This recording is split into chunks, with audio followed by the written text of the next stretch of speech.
Baltimore is more than crabs in the wire, and I'm here to share the real stories of the real, true talented people in the city who don't get the recognition that they deserve. Please sit back, relax, subscribe, and watch how we make the whole world want to be more like us. Welcome back to Be More Like Us 410 TV. It's your boy, CEO Be Easy. And you know what I'm about to say. I'm excited that y'all back. Now, did you see last week's interview with Velocity Dance Tip? You know I'll never give y'all too much, but if you missed that video, you're crazy because she dropped so much game on when it comes to dancing and the hip hop community, ballet. She even got a degree in dancing, but like I said, click the link below in the description. Go back and check that out. This week, we're keeping the thing on with powerful ladies, powerful women in the city. Because that's what I'm talking about. There's a lot of female bosses out here. And I have a female boss right here with me. And she goes by the name of Valarie. What's up, Val? Hey, Eric. Hey, everybody. Thanks so much for having Lady me bosses. on this show. Lady I'm bosses. so excited about this opportunity. Boss up. Yeah, boss up. So, Val, this is the part where I just, before we get too deep, I always feel like being that this is a Baltimore channel or about Baltimore, just let people know a little bit just like who you are and where you're from. So, my name is Valarie Matthews, born and raised in Zone 15. Went to Baltimore City Public Schools all my life. Raised in a single parent household with my mother and my grandmother right in Park Heights. Love your mother. I love your you mother. love my mother. Everybody loves my mother. Love your mother, man. She loves everybody. So yeah, she loves everybody. So that's me. That's where I'm from. Park Heights, Zone 15, certified. So growing up in Baltimore, West Baltimore to be exact, we so often just want to focus on the success of business. But is there anything that happened to you throughout the course of your life where, even if it's not before the business, you know, that could have derailed you and you overcame it to get to where you are? Can you think of anything? Just like you said, growing up in Park Heights, my mom worked 21-hour days. So my brother and I, we pretty much raised ourselves. And it got to a point where I was headed to middle school, and my mom decided to move us from the Park Heights community and move us to Baltimore County for a better opportunity. I always think back to that moment when she had that conversation with us and said, we moving to the county. And we're like, the county? You know, we born and raised in Park Heights. That's all we know. All our family, our friends, everybody's from, you know, Park Heights, and she moved us for a better opportunity. And every time I look back on, you know, the neighborhood, and I look back on, you know, all that, just that community has gone through over the years, my life could have been way different if she didn't move us out of that community. You know, whether that would have been drugs, that would have been prostitution, that would have been not having the opportunity to go to college. You know, I was able to have these opportunities just from her moving us from that neighborhood. While it was only for a short amount of time, I still returned back to the hood, you know, but it was ultimately, you know, for a better opportunity. And it was a challenge. It was a challenge moving from what we knew as home, what was a part of our life. We could walk to the corner store and get a chicken box. You know, definitely. You couldn't do that. You couldn't do that. So it was a whole lifestyle change, and it was for the better. It was for the better. Respect the mom. Business ownership. Talk about all this personal stuff. Great. But now let's get to the meat and potatoes. What made you become a business owner? When did you start your business? Just tell me, and if it's multiple businesses, that's okay too, but just tell me at least, you know, your first business. How did that come about? Okay, so my grandmother passed away. Rest in peace. My senior year of high school, and it took a toll on, I think, my entire family. And I had the opportunity to go away to college. And my plan. What college did you go to? I went to University of Maryland Eastern Shore, Park Pride. Okay. HBCU Pride. Okay. So, went away to college. My plan, I had told her I wanted to be a nurse, and you know, I was going to do all these great things to help people.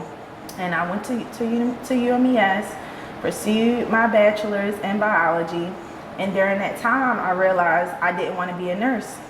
So when I came home from college, came back to the community, Park Heights, just did a ride-by through the community, and it just crushed me. Like, it wasn't the community that I remembered. And at that moment in time, maybe a few months after graduation, my sister and I went to a dinner party, and we had this bright idea to start the nonprofit organization. And we started the organization probably about a year, maybe I was about 2 years out of college. And we started the organization. We started it in honor of our grandmother. My grandmother, Catherine Matthews, was a huge advocate for homeless, battered women in Baltimore City. She worked at the women's shelter, which is now the Baltimore Leadership School for Young Women. It used to be a women's shelter. Oh, okay, downtown. Downtown. Okay. So growing up, we would go to work with her. We would go to the Christmas parties. We would meet these women. We would meet their children. She would let these women and their children come and sleep on her couch. You know, her door was always open on Sundays. She cooked a big dinner. The door was open to anybody that was hungry. You needed somewhere to stay. That's just what she did. And we took her entire lifestyle and put it into our organization, Catherine's Family and Youth Services. And we started in 2015. We are currently 6 years old. We just turned 6 on March 16th of 2021. And we started the organization just to keep her memory going in the community that raised us and helped shape us into the women that we are today. Catherine's Family and Youth Services is a 501c3 nonprofit organization based in Northwest Baltimore City. Primarily, we serve low to no income homeless families, disadvantaged youth, and now with COVID, we kind of expanded our territory and we pretty much serve whoever's in need. The mission of our organization is to empower and educate families to improve their quality of life. So anything that we can do to make life a little bit easier for people that look like us, that live in communities like us, whether they need housing, they need utility assistance, they're looking for food, they need clothing, they need after school or summer programming for their children. All of our services and programs are free. And we've spent the last 6 years just working primarily right on the ground, grassroots style, just getting to it, helping people where they are. And it's funny, I remember coming out to one of your summer camps, I believe with West Watson. Yes. And I think I did numbers. I did credit. I did financial literacy. Yep. And I told the kids all they had to do was open up a checking account with like $25 and I would see who did it. I don't remember what happened, whatever, but because they was going to get a stipend, you know, and I don't think none of them did it. They blew the money. And hey man, I be trying. Right? I be trying. But the point is, I know she be out here, you know, doing exactly what you say you're going to do. That's pretty dope. You so Baltimore. So you're from Baltimore, right? From Baltimore. West Baltimore, right? That's right. Okay. Better form of transportation. Light rail or subway? I gotta rock with Old Faithful and Subway. I gotta rock with Old Faithful. The Subway got me to my first job. We ain't got no trolleys in Baltimore. So why you pick the subway? Got me to my first job. Oh. My first job, I had 2 jobs. I was 17. I was working at Phillips and CVS at the Harbor. Oh, so you called it that Charles Street or Shot Tower? I was getting off at Charles Street. Okay, Charles Street. At Charles Center. Shout out to Charles Center. Actually, my first job, I was an altar boy in the aisles, helping people sit that seat at the Charles Street Theater. Look at that. 14 years old, so. Yeah. It was meant to be. It was meant to be. You heard it first. Subway. Catch a Subway. Don't eat fresh. Our beautiful kids. You know, Baltimore is known for so many things, but they try to make this picture of our youth being so lost. Yeah. Even though some are. Let's not get it twisted. So to those who are lost, or to those who aren't lost and are tired of being compartmentalized, you know, with all youth, right? What message would you send home with them? Always be a leader in any environment, in any platform, in any community that you may come in contact with or walk through.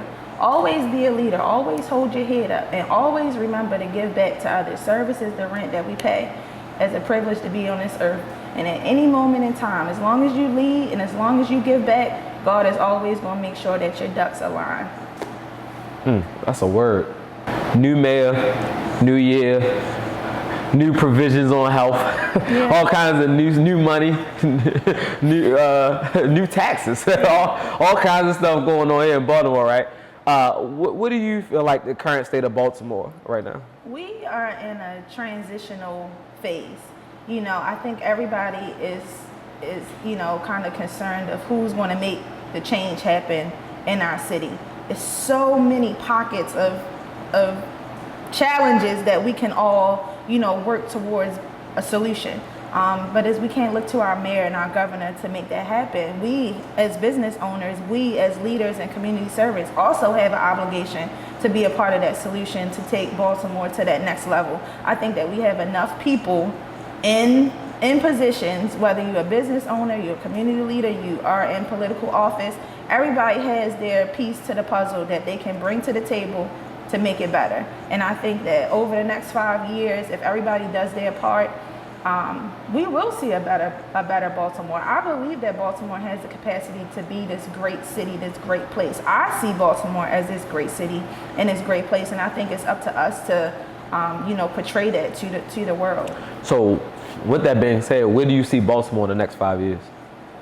We may still be transitioning. Okay, we may I still be respect that. transitioning. It's not going to be an overnight, process. It's between our schools, between our police department, our agencies. It's so many things that need development. And I think in the next 5 years, once the economy kind of levels out again, we'll be in a space that's more safe.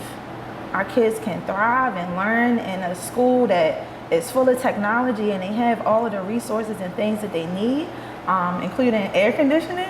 Just as simple. See, a lot of as those schools get things. rebuilt. Yeah, these schools are being rebuilt, and there are so many things that are going to make our city successful. And I think all of these small pieces being worked on over this short amount of time is going to make a bigger picture. So will you still be here in 5 years? I'll definitely still be here in 5 years. Any plans on expansion?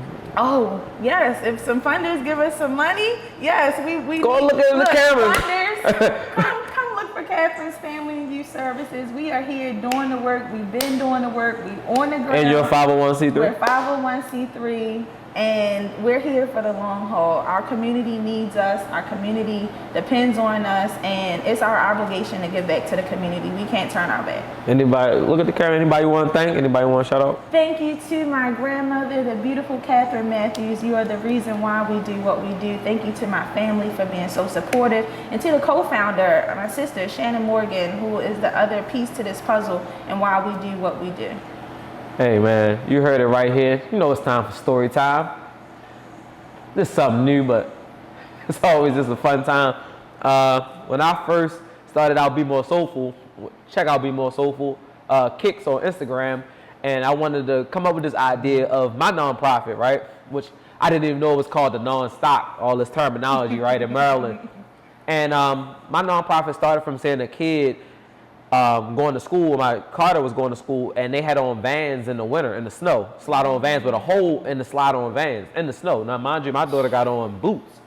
So instead of, at first I was like, well, I wish I was rich, because I would just buy the little girl shoes. But then I realized that we as a culture spend a lot of money on shoes like that. And then typically when the shoes are done, we just discard them or give them to Goodwill, and Goodwill resells them. So it's because of people like you and other people out here in nonprofits that gave me the energy to take all 4 months from, one of my businesses and learn how to restore shoes, and then teach some kids. And now it's a family business where we take in shoes and clean shoes. So I'm saying it right here. Y'all didn't know that I have spoke to Miss Val, and now Bmore Soulful is now in partnership with her, and we're going to be supplying as many kids as we can in the Park Heights community with free shoes, man, because that's what it's about. It's about building communities and coming together. And I hope that inspires you to subscribe, click the button down at the bottom, right, so that you can participate in your own silent way by keeping this channel going, man. Why would you want to miss episodes out on people like this?